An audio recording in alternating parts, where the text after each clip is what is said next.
No meu último vídeo eu tava mostrando o processo de uma peça de crochê que eu tava fazendo pra marca. E aí eu vou mostrar o resultado final pra vocês.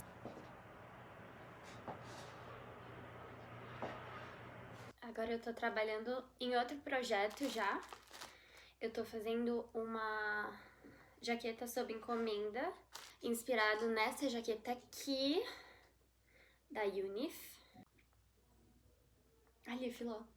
Ali, ó. Ali, Filó. Aqui, ó. Fofúcio. Mas eu não vou negar, essa jaqueta tá me dando um baile, porque tem que fazer os quadradinhos, né? Eu já fiz os quadradinhos das mangas, duplicado, né? Pra ter na parte da frente e na parte de trás. O que você tá chorando? O que você tá chorando? E aí... Agora eu tô fazendo o corpo da jaqueta. E o corpo da jaqueta que tá me dando mais trabalho, porque é uma fileira de um ponto, outra fileira de outro, uma fileira de um ponto, uma fileira de outro. E aí o que acontece? Que cada ponto tem uma certa tensão. Então, às vezes, o ponto ele fica mais apertado, então tem que prestar atenção pra não ficar em zigue-zague, assim. Não em zigue-zague, mas um pouco mais apertado, depois um pouco mais solto, um pouco mais apertado. Então, tá me dando um baile. Eu esqueci de falar que eu tô usando um molde que é essa blusa aqui, esse suéter. Que é um suéter que eu mesma fiz muito tempo atrás, deve fazer uns 5 anos já, devo ter feito em 2021. Eu fiz pra minha marca, mas ninguém comprou, e aí minha mãe ficou muito apaixonada por ele, eu dei pra ela. Eu fiz toda a mão em tricô, na agulha 3, gente, é uma agulha muito fininha, olha isso. E cada listra tá exatamente do mesmo tamanho. Eu era muito louca nessa época, eu não sei como eu fiz isso, porque eu acho que eu fiquei sem parar mais de um mês fazendo assim. Eu achei aqui pra mostrar pra vocês terem uma ideia. Essa é uma agulha 5. Essa é uma agulha 5. Ela já é meio considerada fina pra fazer projetos. Geralmente as pessoas começam a fazer projeto numa agulha 6. Mas eu, como faço coisa pra criança e bebê, aí eu tô fazendo na 5. Essa é uma agulha 3. Essa é uma agulha 3. É absurdamente fina. Então, fazer um projeto que eu fiz desse, do suéter, numa 3, é loucura, assim. Mas eu sempre fui apaixonada por tricô em máquina, assim, pela textura que ele dá. Então, eu queria replicar isso no manual, né? Porque na época eu não tinha tricô. Eu não tinha máquina de tricô. Depois eu comprei essa máquina dos anos 70, usada. Eu trabalhei com ela por 2 anos, mas eu trazia muitos projetos pra marca na máquina e não vendia. Então eu meio que tava trabalhando muito à toa. E engraçado é que depois que eu doei a máquina, eu comecei a receber muita encomenda de coisas na máquina. E eu tive que negar várias. E algumas eu consegui adaptar pro crochê manual. No vídeo passado eu falei que eu mostraria a minha receita de pão australiano, então é agora. E essa receita é muito simples.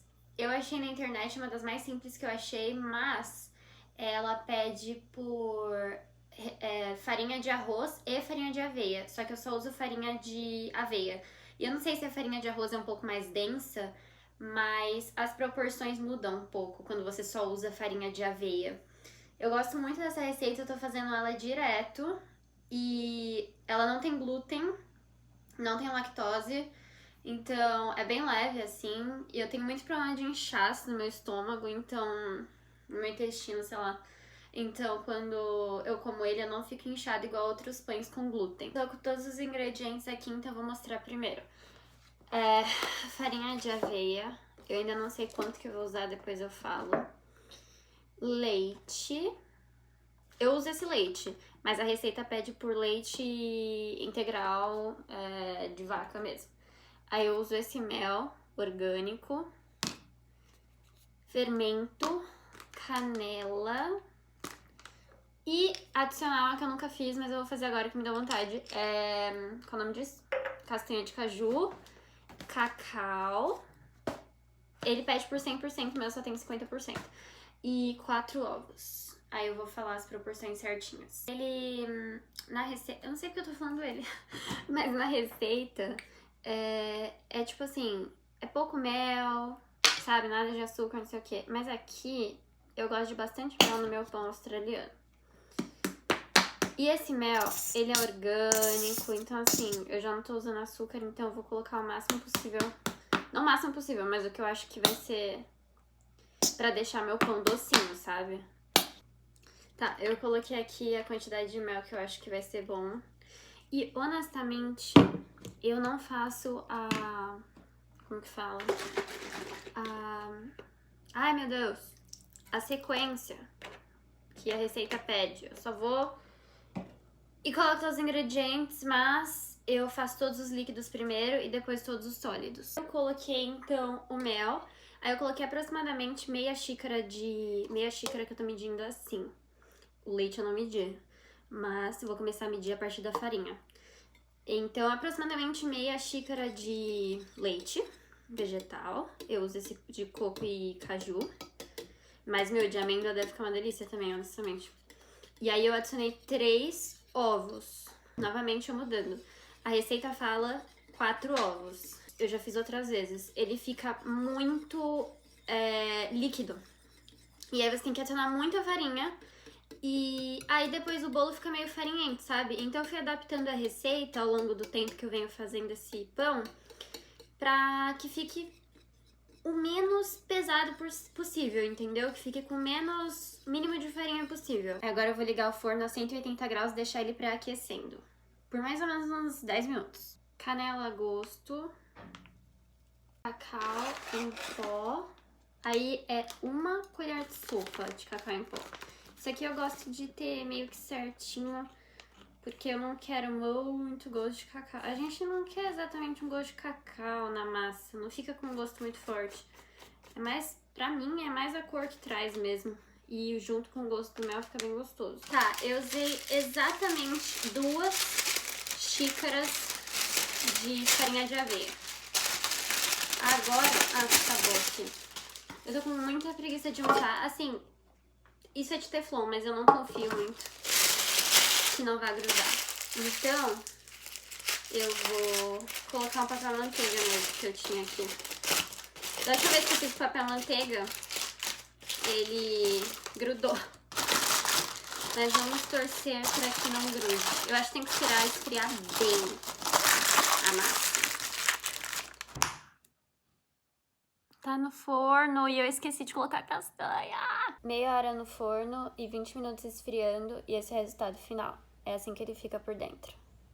Hoje é o dia seguinte da última gravação que eu fiz e eu fui atrás de um zíper e eu não achei. É muito ruim porque eu não moro no centro e a maioria dessas coisas fica no centro. Então eu tive dificuldade de achar, mas tem um lugar que eu compro que fica um pouco mais afastado da minha casa, mas eu achei esse lugar tem tudo. Então eu consegui pedir, acabaram de me entregar aqui. E eu tô extremamente viciada em cappuccino. Eu nunca fui da bebida quente. Eu sempre tomo café gelado, matcha gelado, chai gelado. Mas outro dia eu simplesmente decidi fazer um cappuccino, assim, do nada. Me deu vontade de tomar alguma coisa quente, porque tava bem frio. E aí eu tô viciada em cappuccino, tipo, eu acabei de comer, eu acabei de almoçar e eu tô tomando um cappuccino. Eu não gosto de fazer com esse chocolate 50% cacau, mas era só o que tinha aqui em casa. Eu gosto de fazer com Toddy, porque ele já é adoçado. Mas aí eu tive que adoçar com açúcar e não ficou tão bom, que acabou meu Toddy. Das primeiras vezes que eu fiz também, eu usei um café. Eu tomo café da Baggio. Não sei como que fala a pronúncia, Baggio, sei lá. E ele tem a linha de cafés especiais que tem sabor. E eu usei o sabor de caramelo. Nossa, ficou muito bom. Agora eu usei o sabor tradicional expresso mesmo. E aí ficou meio... não ficou tão bom assim. Hoje... Não, olha que bosta. Eu ia finalizar hoje. Mas olha o que aconteceu. Lembra que eu falei no início do vídeo que podia acontecer de ficar aquela ondulação na lateral? Aconteceu exatamente isso. Só que eu decidi continuar, enfim, eu falei, eu passo a peça com vapor e aí eu consigo esticar o máximo possível. Eu fiz isso, mas aí os pontos ficaram muito espaçados um do outro. Então, ao invés de arrumar isso, eu comecei o outro lado pra ver se eu conseguia arrumar isso. E eu consegui arrumar. Eu olhei, não passa, sabe? Não tem como deixar um lado de um jeito e outro lado de outro. Então, eu vou ter que refazer o lado que eu fiz primeiro. Hoje é quinta. Sábado eu consigo fazer as costas. Vou tentar fazer as costas em um dia. E depois eu tenho que unir as mangas e é isso. Ó, só pra vocês verem a diferença. Esse é o lado que os pontos ficaram bem certinhos, assim, não ficaram esticados. E esse é o lado que os pontos ficaram mais esticados. Ó. Não sei se dá pra reparar. Assim, pra mim é bem perceptível. Ó, o lado esquerdo é o lado que eu terminei. E o lado direito é o lado que eu tô arrumando os pontos que ficaram muito largos, muito espaçados. Agora eu tô arrematando esses fios aqui das laterais, que são onde começo as fileiras. Eu já arrematei daquela lateral ali. São esses fiozinhos aqui.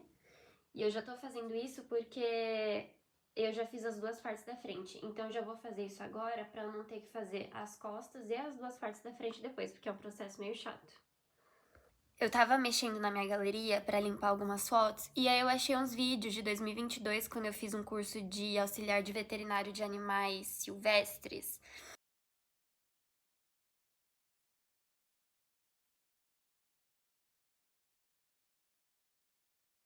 Eu decidi fazer esse curso porque eu fui no veterinário levar a minha coelhinha no veterinário e aí ele me disse várias coisas que eu tava fazendo de errado ali no manejo dela, né? E aí ele tava dando esse curso e eu decidi fazer esse curso inicialmente pra melhorar, saber o que eu poderia melhorar no manejo dela.